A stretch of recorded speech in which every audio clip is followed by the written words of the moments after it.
Өө хоёгоос их чинь байшиндаа идгээдэг гэдэг нэр өгсөн штэ. За ер нь зөндөө хүмүүс уйлж ирсэн шүү. Яг одоо тулгамдаа ягаад уйлждаг юм бэ нөө? уйлждаг юм байлээ. Өөрийгөө эрентхэнд үзүүлэхгүй гэж мод эрентхэнд үзүүлээ бодох юм байна.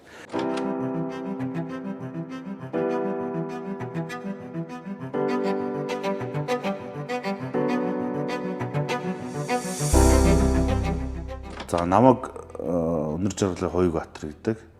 Би архитектор мэргэжилтэй. 2008 оноос л одоо яг энэ миний хувьд бол энэ модон барилгын салбарт орж модон барилга барьсан. Тэгээд 2017 оноос хойш энэ Хангал Construction гэдэг хувийн компани байгуулад энэ салбарт одоо ажиллаад 8 дахь жилдээ явж байна. Тэгээ манай шоурум одоо энэ чинь камин мамитай болно. Тэгээ яг ингээд дуусаад ирэхээр бас их гоё. Ой мод руу орохоор ингээд гоё байдаг шүү дээ. Нэг гоё амьсгалмаар. Тэгэхээр модон байшинд ороод ирэнгүүт хүмүүс хөөх ямар гоё үнэртэй юм бэ гэл. Хэдийн одоо төмөртөн байшин бид нар офисын зориулалтаа барьсан ч гэсэн дотор тал нь ингээ модоор өнгөрсөн байдаг. Модон дээр лак түрхэл тэгээ нэг юм илхэд одоо юм тааламжтай мэдрэмжтэй ч юм уу тийм тэрийг одоо ингээ гоё гэж үзээд байдаг. Тэгэхээр тэр үе маань бас өнгөрсөн.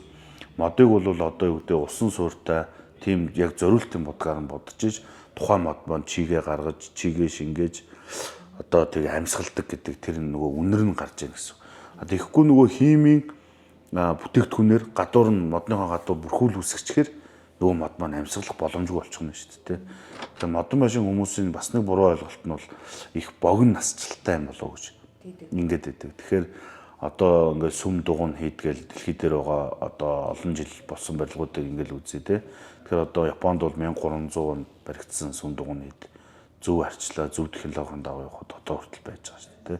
Тэгэхээр миний хэлэх дуртай үг бол ер нь тоо бүхнийг шийднэ л гэж ерөөдөө хэлдэг. Тэгэхээр хүний хэрэглээ бол өөрөө хязгааргүй.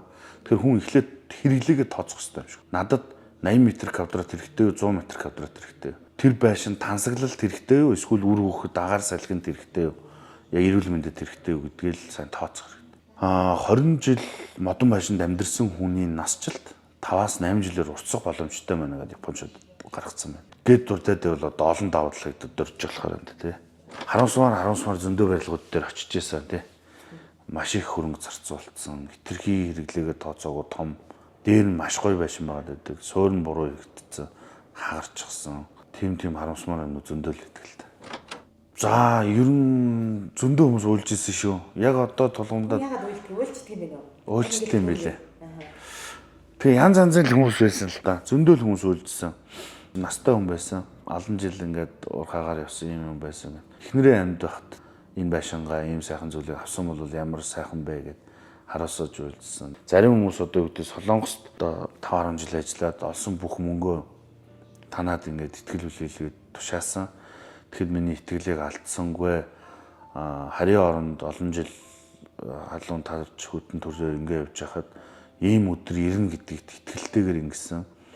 Тэгээд таны энэ хүлээлгэж өгж байгаа үг өөрөө миний яг энэ сэтгэлийг амар хөдөлгөлөө гэд. Тэгэхээр би байшин бариад хүмүүст өгтөө аливаа ажил өөрөө итгэлцэл дээр явдаг. Тэгээд одоо бидэнд итгэж галгаламтаа бариулсан захиалагч танд одоо баярлаа гэд ингээд мөнгө хаяг түлхүүрийн хамт гардуулдаг. Тэгээд тэр нь өөрөө бас тэр захиалагчийн сэтгэлд амар хүрсэн болоод уйсан юм шиг байлээ. Тэр манай нэг гач хүртд барьсан нэг ихчүүдий. Тэгэл за ихчээ манай байшин ямар хуаа яаж нийжээ гэсэн чинь битүүрийн ярилцлага цаг орчим хөглөлсөн. Уцаар ярьсан л та. Хоёгоос их чинь байшиндаа идгээдэг гэдэг нэр өгсөн штэ. За яаж юм гэсэн чинь манай хүүхдүүд ингээд хойно төрсөн учраас бас нэг юм өвчин ханаад чухтаа төрөх гэдэг. Бид нар одоо агаарт гараал нөгөө адууны мах арцтай шөлөө хийж өгөөл хоолоо хийж идэл ингээд унтчихгууд чинь хүүхдүүд маань айгүй одоо гоё болчтой. Тэгээ бид нар чинь дандаа л ханиадтай ирээл идгэж яваад ингэж явсаар байгаад одоо байшингаа бүр идгээдэг байшин гэж нэрлэлчихсэн ингээд чи ирээрээ ингээрээ тэгээрээ гэдэл урьжсэн. Тэгээд тэр мөрийг сонсгол их гоё л итгэвтэй. Манайхаар нэг юм хорт авдартай нэг ихнэр нь хорт авдар тусцсан тийм нэг бас нэг золиудсан хүн ирсэн л дээ. Тэгээ бид нар тэр хүнд ингээд найрамдалт байсан юм аа. Хажуудалтаа гаражтай юм хаус байсан 2 дахь 3. Тэрнийх нь яг гараж дээр ингээд модоор тэгээд дотор талын огт будаг хийхгүйгээр дотролоор ингээд үлдээжсэн. Тэгсэн чинь тэр их ч одоо тэр байшинд амьдрангуудаа миний би их сайжирч जैन ингэж जैन тэгж जैन гэдэг нөх химийн имчилгээ энэ төр их хэлгэцэн өсөс нь унцсан чинь миний ус ургацсан энэ төргээд видео калтчихсэн шүү.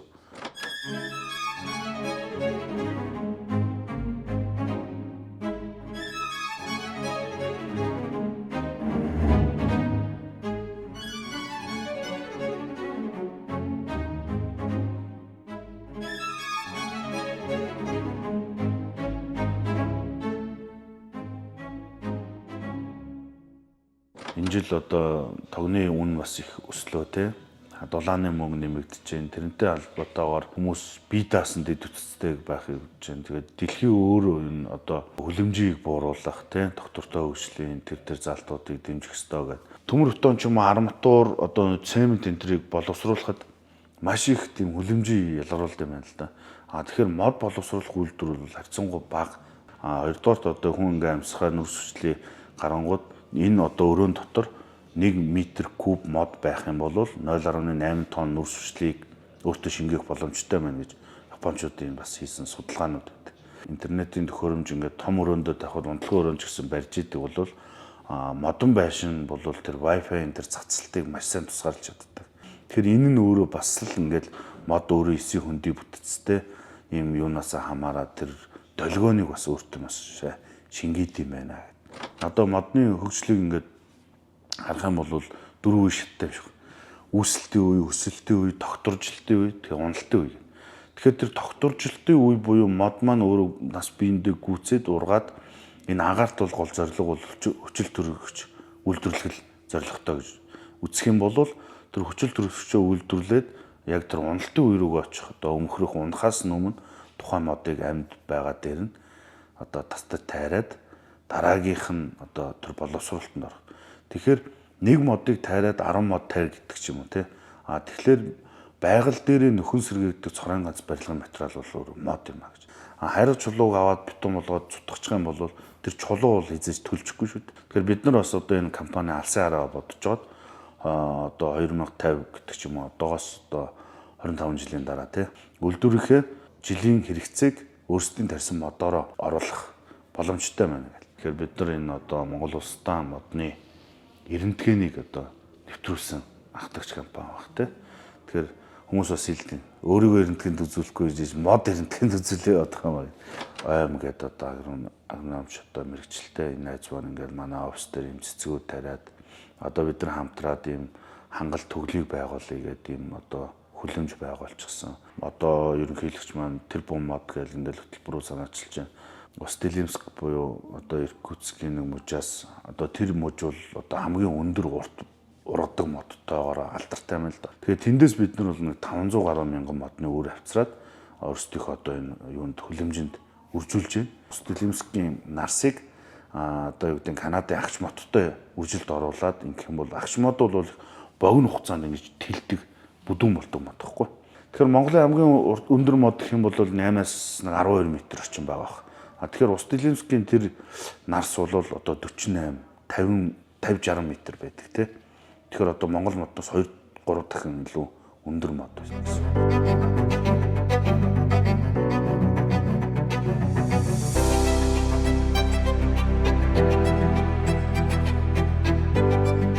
Одоо наамал дүнзийг ингээд үйлдвэрлэж байгаа. Тэгээ эн чинь одоо ингээл зай завсаргүй ингээд нам ингээд наалдах хэрэгтэй гэл ингээл зөндөө тестэнд орж иж энэ зүйл чинь бүтэж байгаа шүү дээ. Тэгээ эн чинь яг нэг хүүхэд төрж байгаа юм шиг л бүтээл төрж байгаа. Тэгээд бид нар энийг нэг яаж нэрлэх үү гэл.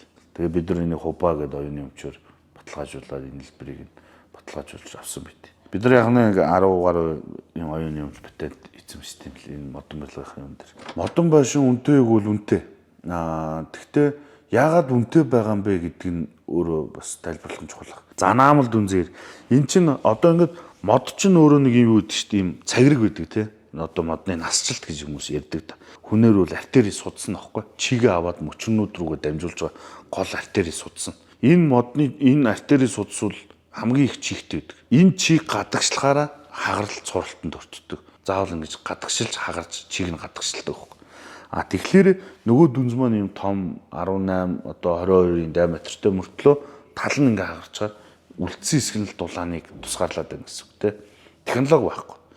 Тэр дүнзний дутагдал дээр одоо нөхцөл байдлын судалгаа хийгээд сайжруулалт хийсэн дүнзийг л наамал дүнз гэдэг. Тэгвэл тэр модны энэ гардаг чигийг яаж гадагшлуулах вэ гэд бан залгаад 14-өөс 17 хоног чигнээд хувийнхын чигийг гадагшлуулад үйлдвэрээ 19-20 машины дамжлагаар явуулаад одоо энэ чинь хажуу талаас нь 12 тонн, дээрээс нь 4 тонны гидрээ шахаад тэгээ энэ цаваа бол одоо модны давирхаанаас гаргасан 100 жилийн настай цаваа, сайн чанарын цаваа байдаг. Тэгээд энэ чинь 6000 вольтын тогоор тогон цохиулаад тэгээд нэг 40 секунд шараад тэгээд энэ цав нь хатаад гарч ирэхээр энэ наамал дүнз гарч ирж байгаа. Тэгэхээр ийм бүтээгдэхүүн өөрөө хямдхан байх боломжгүй болчиход байгаа юм л. Тэгэхээр бид нар энэ салбартаа хамгийн хямдхан наамал дүнзийг яаж үйлдвэрлэх вэ гэдэг дээр л гол бас фокуслж байгаа. Шилдэг залуу архитектор болж байна.